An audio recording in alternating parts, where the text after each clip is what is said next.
used to not even be able to order my own food at a restaurant. I'm not kidding. I remember that sitting, can you order that? Yeah. From? And I'd be like, no, order it yourself. Yeah.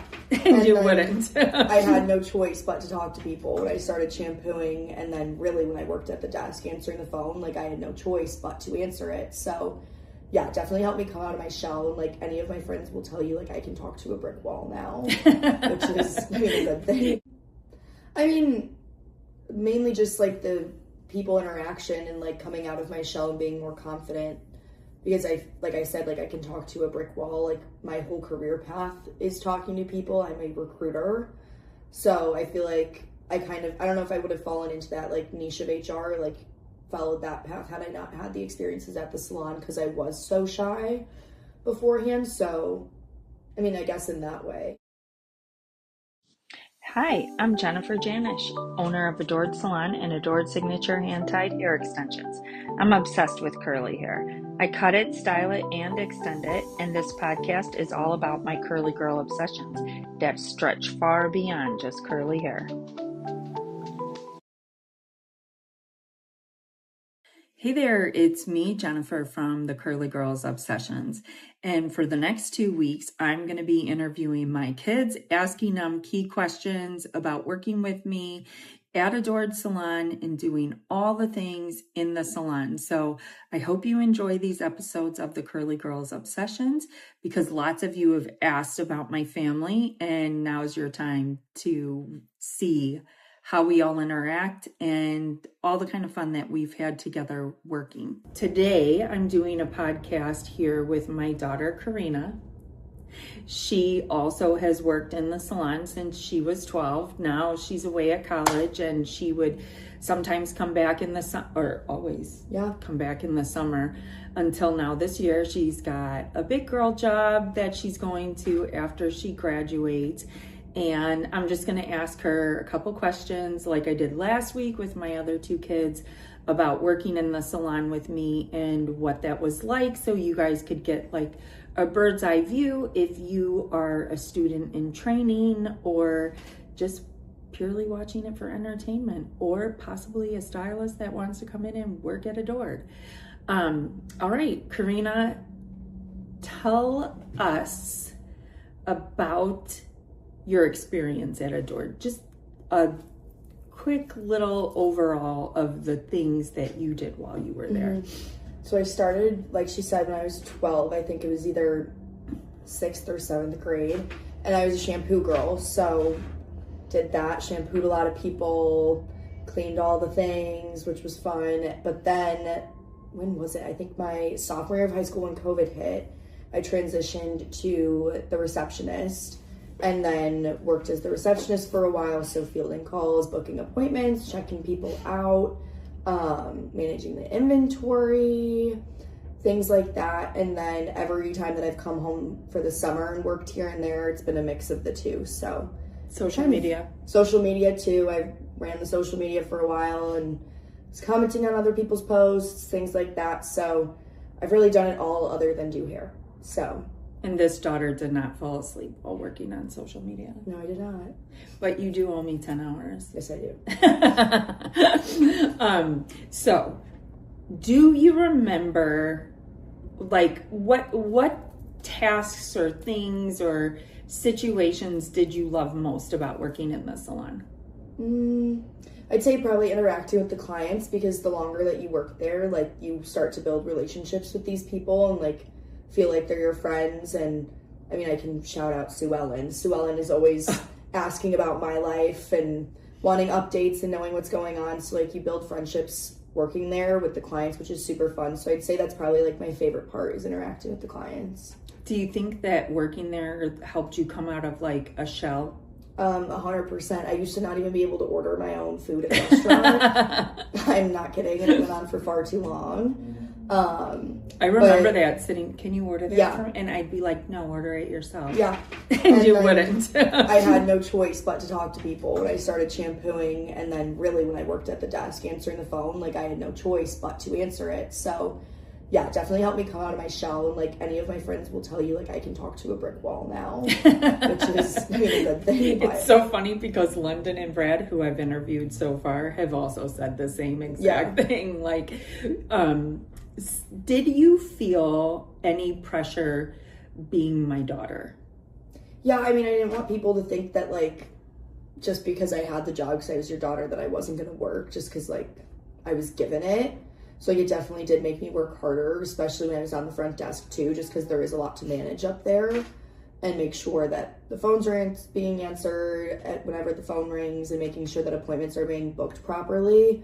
So, I mean, there definitely like was a little bit of pressure because I didn't want people to think I was just like given the job. Like I did want to do well as well. So I'd say a little bit. Mm-hmm. Do you feel like any experiences there kind of shaped who you are today in some respects? Like, I mean, mainly just like the people interaction and like coming out of my shell and being more confident because like I said, like I can talk to a brick wall. Like my whole career path is talking to people. I'm a recruiter. So I feel like I don't know if I would have fallen into that like niche of HR, like followed that path had I not had the experiences at the salon because I was so shy beforehand. So, I mean, I guess in that way, yeah. What were some of the, or I should say, do you have any like funny, awkward moments that you can recall? Yes. I was shampooing, I'll never forget this. I was shampooing Bima, who is my grandma, my mom's mom. And I was shampooing her, and she was like one of my first. When I first started, I was like, again, 12 years old, and my shirt got caught on the valve, like that starts the water up, and I will never forget, because I was like shampooing her, like I was scrubbing her head, like it was not time to rinse, and so I wasn't holding the hose, and my shirt got stuck on the lever, or whatever you want to call it, and it sprayed her. And if you know Bima's a very loud person, and so she like jumped up when she's soaked because of course she acts kind of erratic too, but then she jumped up and was like freaking out and was like, oh my god, you sprayed me, and the entire salon was staring at me. And mind you, she was like, so when I was shampooing, because I was practicing, like I was starting to learn, so I was like mortified. You want to know something funny? Brad Jr. told the same story. Are you serious? The same thing happened to him too, because she was one of his first. Yeah. And that whole, you just don't think about it. Well, in the way our nozzles are, like it's a hook versus a ball. Yeah. So it's real easy to catch with your sleeve and have that happen. Yeah, and you just don't, when you're first starting, you don't think to like check if your shirt is getting stuck on it, because why would you? Mm-hmm. Yeah. So I'd say that was one of the most embarrassing things that happened to me. It was really funny, but yeah. It happens to everyone. I don't know anyone who's shampooed who hasn't accidentally sprayed someone. Had that not happen to them for sure.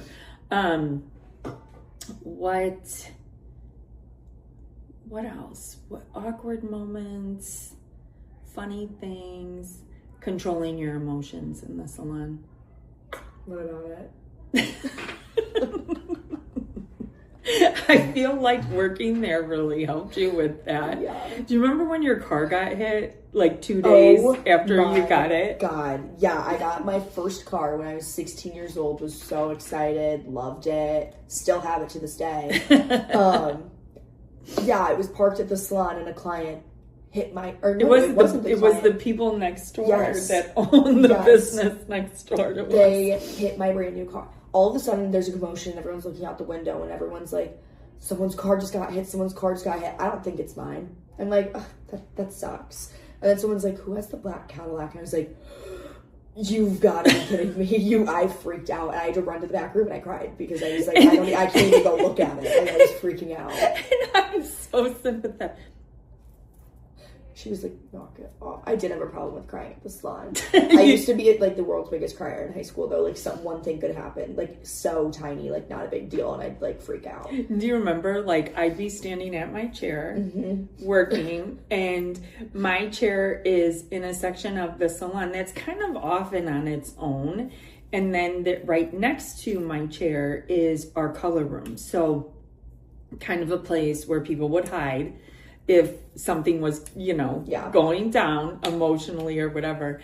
And Karina would step out of the color room, and my client would be facing my mirror, and the color room like is this way. So my client wouldn't see Karina, but I'd be standing on this side of Karina, and Karina would be here staring at me. And how many times, like, just burst into tears, and I would just look at my client in the mirror and start smiling, pretending as if nothing was going on with the drama over there. That was I feel like there are so many fun, positive parts to you working there, but that is one that I'll never forget. Well, it was because it was a family business. Like, it was you and I. Like, I would like be like flustered or something, and then you'd walk in and be like, knock it off, and then that would set me off.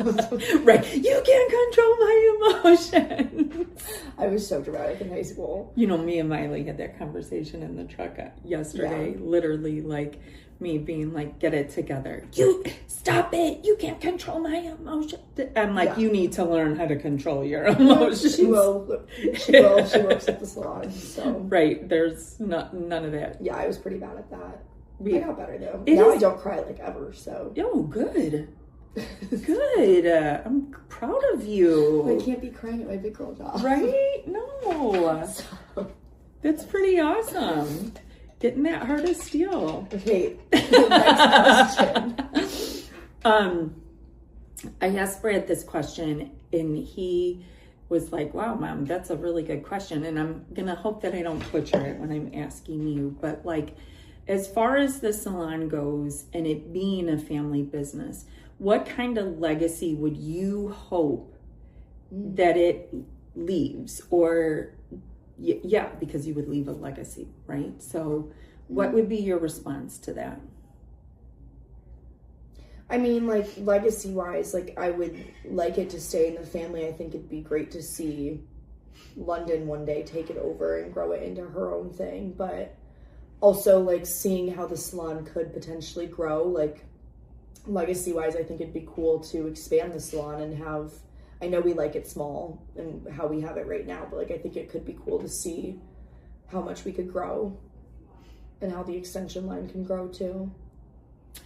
And Brad Jr.'s response was that, like, witnessing all the things that has happened throughout the 13 years that it's been a thing, I guess, like, his was kind of like, no matter how hard it is, we just get back up and keep going, you know, keep going through and making things happen because of, you know, the trials and tribulations and scenarios. So I feel like with that and with what you're saying, it's just constantly that moving forward and thinking out of the box and growing it.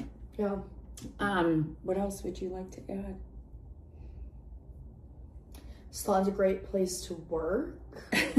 Highly recommend. We really are, like, even though, like, some of us are actually family and blood related, like, it really does turn into a little family when you work there because it is smaller, so we all get very close very fast. But yeah, I just say, like, it's a very fun place to work. And yeah, that's really all I have to add. Yeah, you know, sometimes that can be seen, like, as cringy on social media, but but, like, I feel it's like just the truth. Like, it's hard not to know who you work with, and when you're working so closely with them, and there's times where you've got two stylists working on one client, and that's pretty common. Like, you guys do get close. So yeah, and the assistants learning how to pick up when in area, you know, taking longer with the shampoo or taking care of a client more, doing all the things because they learn to read your actions and where you are. And we do a lot to celebrate each other. I feel like, and have each other's backs. So cringy or not, I kind of love that it's like that, I do because too. I can't imagine just being clocking in, clocking out, and not knowing anything about and just people who being work like with you. super like, you know, like work is not work. sharing anything, because it's really hard to spend 8 or 9 hours with people and not, you know, talk about what you did on the weekend or what your kids are doing. Well, Jackie has kids too, and same with Julie, but you know, just all the things. I guess we hit on all the really good things. So thank you for coming on today. Of course. Guys, do you like my bedroom? Yeah, we are, okay, let me tell you, because you've never seen this background or these legs laying behind us. Yes, my dad. You have seen my bedroom at home, though, so it's only fitting that you see my schoolroom, too. It's so much more cute. Well, yeah, because my room at home that chalk is wall. just like... I was doing a podcast, and I realized, like, there was, like, crazy language on the wall next to me. Yeah, so we're here for Mom's Weekend. This is our final Mom's Weekend. Last one. I've got 4 weeks left of senior year of college. Oh my gosh, it's gone so fast. So yeah, this is why we're in her bedroom here. All right, we'll see you. Just wait, because I'm gonna have my daughter Miley on next. She's the youngest in the family, kind of the Spitfire, and never even wanted to touch heads. And guess what?